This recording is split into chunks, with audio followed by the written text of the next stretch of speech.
কক্সবাজারের মহেশখালী উপজেলার সোনাদিয়া দ্বীপে প্যারাবন উজাট করে গড়ে ওঠা বেশ কয়েকটা স্থাপনা অবৈধভাবে গড়ে ওঠা কয়েকটা স্থাপনা উচ্ছেদ করেছে মহেশখালী উপজেলা প্রশাসন। 29 আগস্ট নৌবাহিনী, বন বিভাগ ও পুলিশকে সঙ্গে নিয়ে এই অভিযান পরিচালনা করে মহেশখালী উপজেলা প্রশাসন। শুক্রবার সকাল থেকে দুপুর পর্যন্ত এই অভিযানে চিংড়িঘাটের শ্রমিকদের থাকার 6টি ঘর এবং খালের মুখে পানি আটকানোর জন্য ব্যবহৃত গাছের গুঁড়ি বা কাঠ দিয়ে তৈরি অস্থায়ী 5টি স্থাপনা গুঁড়িয়ে দেওয়া হয়। অভিযান পরিচালনাকারী দলের সঙ্গে পরিবেশ ও বন জলবায়ু পরিবর্তন মন্ত্রণালয়ের অতিরিক্ত সচিব মোহাম্মদ খায়রুল হাসানও উপস্থিত ছিলেন। তিনি উপস্থিত সাংবাদিকদের বলেছেন, সোনাদিয়া দ্বীপের জীববৈচিত্র্য রক্ষায় সরকার 6 কোটি টাকার একটি প্রকল্প হাতে নিয়েছে। এই দ্বীপকে সুরক্ষিত রাখতে যা যা দরকার সেটা মন্ত্রণালয়ের পক্ষ থেকে করা হচ্ছে। দ্বীপটির সুরক্ষায় সবার সামষ্টিক উপস্থিতির উপর জোর দেন তিনি। এ সময় বক্তব্য দেন মহেশখালী উপজেলা নির্বাহী কর্মকর্তা মোহাম্মদ হেদায়েতুল্লাহ। তিনি বলেন, আজকে নৌবাহিনীর একটি কন্টিনজেন্ট টিম, বাংলাদেশ পুলিশ ও বন বিভাগকে সঙ্গে নিয়ে 11টি অবৈধ স্থাপনা গুঁড়িয়ে দেওয়া হয়েছে। সোনাদিয়ায় থাকা বন বিভাগের বিট অফিস ফিরিয়ে আনতে পরিবেশ ও বন মন্ত্রণালয় থেকে উদ্যোগ নেওয়া হচ্ছে। হেদায়েতুল্লাহ আরও বলেছেন, অবৈধ দখল কার্য পর্যায়ক্রমে উচ্ছেদ করে এখানে বনায়ন করা হবে। সোনাদিয়া দ্বীপে নতুন করে প্যারাবন কাটা বন্ধ করেছি আমরা, সবার সহযোগিতায় সেটা আমরা অব্যাহত রাখব। 28 আগস্ট প্যারাবন কেটে ব্যবসা ঘূর্ণিঝড় ঠেকাবেকে শিরোনামে একটি গণমাধ্যমে প্রতিবেদন প্রকাশিত হয়। পরদিন মহেশখালীতে উপজেলা আইন শৃঙ্খলা কমিটির সভায় এ নিয়ে আলোচনা হয়।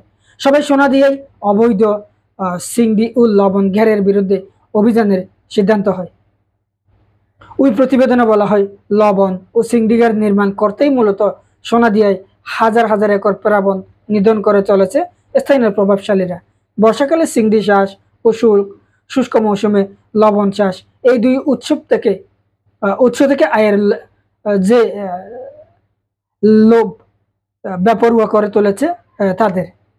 প্যারাবন নিধন করে গড়ে তোলা এসব চিংড়িঘাট ও লবণ চাষির কেউ লাভের বিষয়ে কথা বলতে রাজি হয়নি।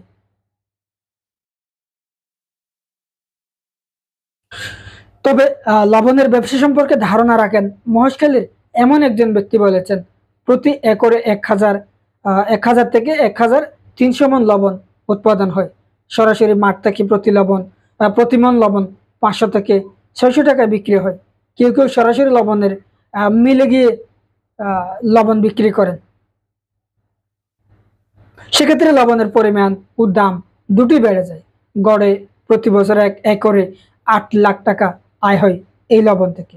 সেই হিসেবে কেউ যদি 20 একর প্যারাবন দখল করেন, তাহলে শুধু লবণ থেকে তার আয় হবে 1,60,00,000 টাকার মতো। এরপর আছে বর্ষায় চিংড়ি চাষ, যেখানে লাভ হয় লবণের চেয়ে কয়েক গুণ বেশি। বর্ষাকালে বাগদা চিংড়ি চাষ করা হয় প্রায় 100 থেকে 1000 একর জায়গা জুড়ে। সোনাদিয়ায় এরকম চিংড়ি প্রজেক্ট আছে প্রায় 500টি।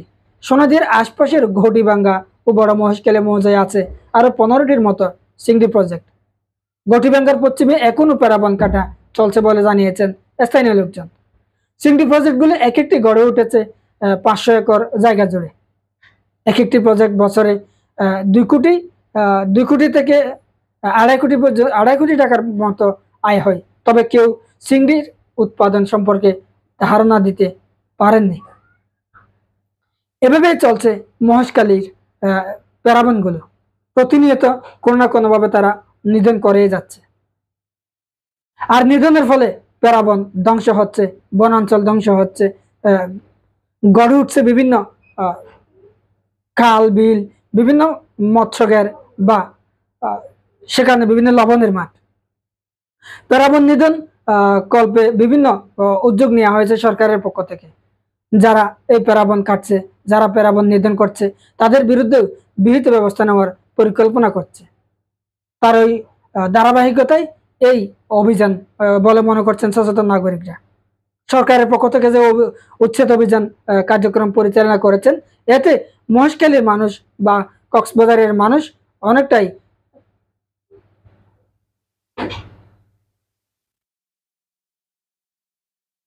যেভাবে উৎফুল্ল, তেমনি আবার তারা কিন্তু অনেকটাই খুশিতে আত্মহারা। কারণ প্লাবন বিভিন্নভাবে অক্সিজেন দেয়, এই গাছ অক্সিজেন দেয় বা গাছের সৌন্দর্য অনেকটাই এই কক্সবাজারের সমুদ্রকে অনেকটা সৌন্দর্য বৃদ্ধি করে। কিন্তু গাছগুলি যখন কেটে ফেলা হয় তখন কিন্তু এই সৌন্দর্যগুলো অনেকটাই হারিয়ে যায় বলা যায়।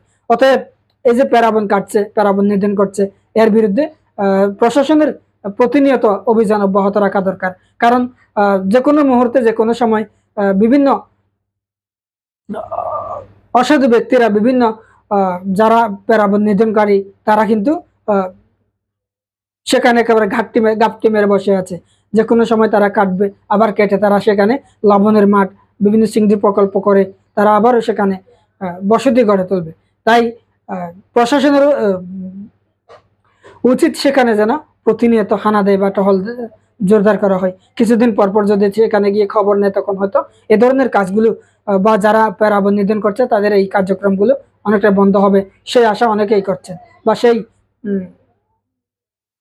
চেষ্টা যদি থাকে তখন হয়তো প্যারাবন নিধন অনেকটাই কমে যাবে।